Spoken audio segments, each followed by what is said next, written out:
শ্রী শ্রী মায়ের কথা থেকে পাঠ করছি। 19শে বৈশাখ 1319, উদ্বোধন ঠাকুরঘর, সকাল 7টা। শ্রীযুক্ত সুরেন্দ্র চক্রবর্তী কয়েকদিন পূর্বে সস্ত্রীক শ্রী শ্রী মাকে দর্শন করিতে আসিয়াছিলেন। পরে একদিন তিনি একা আসিয়াছেন। মাকে প্রণাম করিয়া জিজ্ঞাসা করিলেন সেদিন ওটিকে অর্থাৎ স্ত্রীকে কেমন দেখলেন। মা বলিলেন, বেশ ভালো সুরেনবাবু, আমার কিন্তু ভালো লাগে না। মা, তোমাদের এখন ওই এক ভাব হয়েছে। সুরেনবাবু, মা, আমরাই কেবল ঠাকুরের দর্শন পেলুম না। মা, পাবে বই কি, তোমাদের এই শেষ জন্ম। নিবেদিতা বলেছিল, মা, আমরাও বাঙালি, কর্মের ফেরে খ্রিস্টান হয়ে জন্মেছি, ওদেরও এই শেষ জন্ম। মা এইরূপ মাঝে মাঝে অনেকের শেষ জন্ম বলিতেন। তাই মনে করিয়া আজ তাহাকে গিয়া জিজ্ঞাসা করিলাম, মা, শেষ জন্ম কথাটার মানে কি? ঠাকুর অনেকের শেষ জন্ম বলেছেন, তুমিও বলছো। মা, শেষ জন্ম মানে তার আর যাতায়াত হবে না, এই জন্মেই শেষ হয়ে গেল। আমি, এদের তো অনেকের বাসনা আছে দেখা যায়, সংসার, ছেলেপুলে, পরিবার। বাসনা না গেলে কি করে যাতায়াত ফুরবে?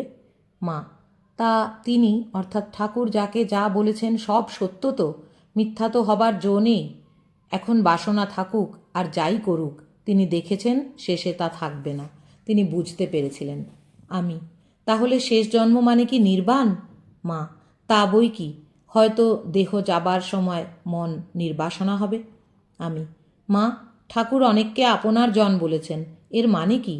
মা, ঠাকুর বলতেন তারা কেউ শরীর থেকে, কেউ লোমকূপ থেকে, কেউ হাত পা থেকে বেরিয়েছে, তারা সব সঙ্গের সঙ্গী। যেমন যখন রাজা কোথাও যায় সব সঙ্গের লোকজন তথায় যায়। আমি যদি জয়রামবাটি যাই, আমার সঙ্গের যারা তারা সব যাবে না? তেমনি যারা আপনার তারা সব যুগে যুগে সঙ্গী। ঠাকুর বলতেন যারা অন্তরঙ্গ তারা ব্যথার ব্যথী। এইসব ছেলেদের দেখিয়ে বলতেন এরা আমার সুখে সুখী, দুঃখে দুঃখী, ব্যথার ব্যথী। তিনি যখন আসেন তখন সব হাজির।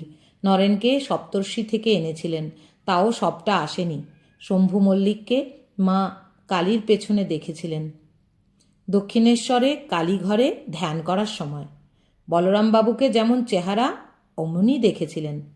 প্রথম দেখাতেই বলেছিলেন, ঠিক অমনি দেখেছি, মাথায় পাগড়ি, গৌরবর্ণ। আর সুরেন মিত্তির বলতেন এই তিনজন রসদদার। একদিন ঠাকুর বললেন, ওরা মা কালীকে ভোগ নিবেদন না করে ছবিকে অর্থাৎ ঠাকুরের ছবিকে কেন দিলে? আমরা অকল্যাণ হবে বলে মনে মনে ভয় পেলুম। ঠাকুর বললেন, ওগো, তোমরা কিছু ভেবো না, এরপর ঘরে ঘরে আমার পূজা হবে, মায়েরই বলছি, বাপান্ত দিব্যি।